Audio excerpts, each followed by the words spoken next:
Bom dia, bom dia, bom dia. Chimarrão. Chimarrão é da minha amiga Dani. Dani maravilhosa, Teta Healer, consteladora familiar. Faltou luz aqui no Pedrito. E tô sem internet no Wi-Fi, só no celular aqui. Gente, eu fiz o post ali do TBT um pouco diferente sobre o meu estudo da pós-graduação, que eu sempre falo nela, e pra mim foi um dos maiores desafios da minha vida. Principalmente porque foi um desafio de resistência, onde nessa resistência, nós, os colegas, a gente precisou se unir para a gente concluir. Tinham conteúdos bem difíceis, né? E que a gente vê muito esses grandes players dos investidores e especialistas em investimentos dando aulas, tudo conteúdo que a gente estudou lá atrás. Muito, muito legal. Mas não é sobre isso que eu quero falar, né? O que eu quero falar é sobre o poder da união das pessoas, o quanto naquela época nós, os colegas, foi importante a gente se unir, foi importante o network da gente, que até hoje a gente, pelas redes sociais, a gente mantém contato. Cada um está numa empresa, alguns são empreendedores, empresários, outros já nesses anos galgaram outros cargos.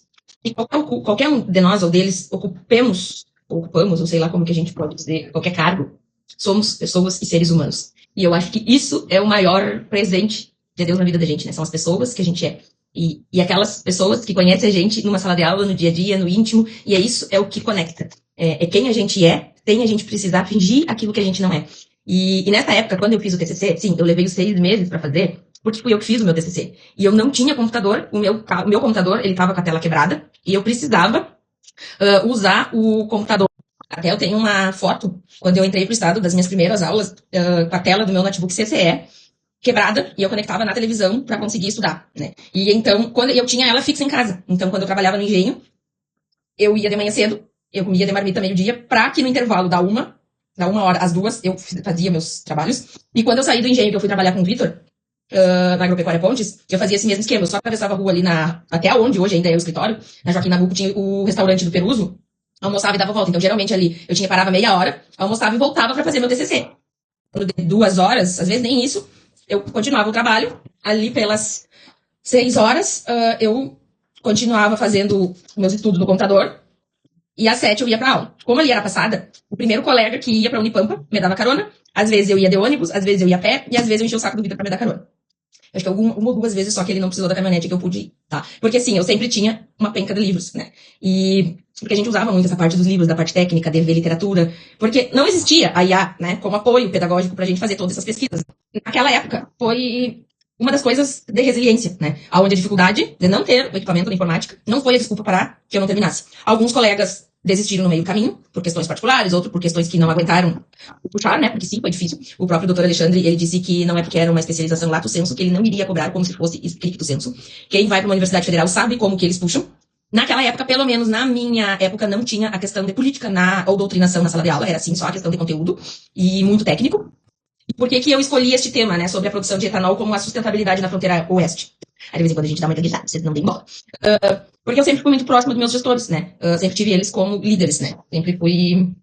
Eu digo que eu sempre digo assim que eles sempre com esse meu jeito, eu tive um carinho muito grande, sempre me adotaram de alguma forma, né? Seu Gilberto, a dona Sandra. E eu sempre mantive esse acesso. Todas as vezes que eu saí com as portas abertas, graças a Deus. E eu acho que isso é muito fruto da índole, da honestidade, do coração da gente. E aí eu queria fazer algo que realmente tivesse um significado, não simplesmente fazer algo por fazer. E tinha um grupo de investidores que queria que ele investisse nisso. Então, como ele estava bem numa fase que ele estava por fazer uma transição de venda do engenho, ele estava vendo algumas oportunidades de negócio. E às vezes o pessoal que está dentro do ramo, eles estão sempre no meio de outros investidores, até mesmo para intermediar outros negócios. Não necessariamente são eles que vão fazer esses negócios. E eles vêm com toda uma ladainha de que é viável, que não sei o quê, que blá blá blá. E bem nessa época, ele disse: eu tenho algumas ideias. Daí tinha a ideia sobre os braquetes, que não é de arroz, né? A utilização da casca de arroz, que é uma alternativa de biomassa para substituir a lenha. E aí é a questão da produção do etanol como a sustentabilidade na fronteira oeste. Existem as mini usinas, né? Que tem esses investimentos que os valores iniciais vêm ser iniciais como se fosse uma instalação de silos, né? Claro que isso aí era 2014, né? Não sei dizer para vocês sobre como que funciona esses investimentos hoje.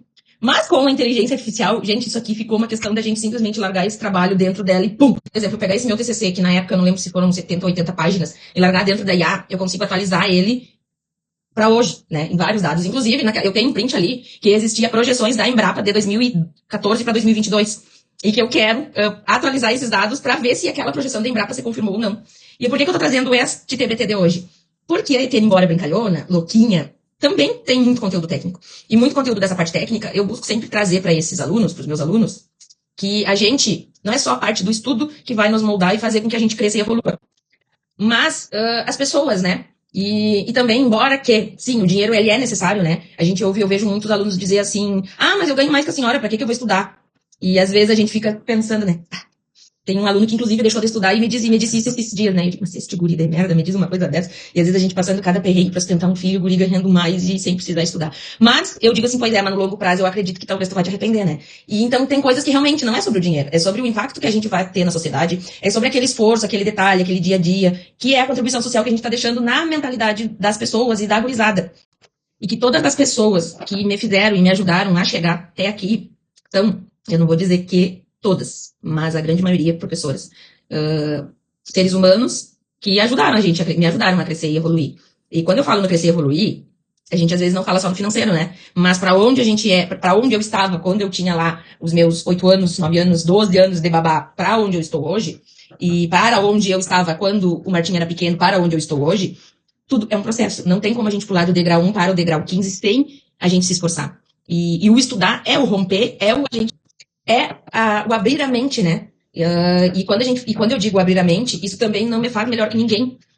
Não me faz eu, por exemplo, subir num taco e porque eu estou num taco, ou estou num tênis, ou estou numa bota de borracha, a gente querer se achar melhor que o outro. Eu acho que um meu irmão um dia me disse assim, ó, quanto mais alto for o teu diploma, quanto mais alto for o teu cargo, mais humilde tu tem que ser, porque maior é o teu tombo. E de fato, eu acredito muito nisso, porque ao longo de toda a minha jornada, eu sempre motivei que as pessoas estudem. Não pelo diploma, mas pelas conexões, por um ajudar o outro na sala de aula, pela troca que existe, porque nem sempre o professor sabe tudo, ele aprende muito com os alunos.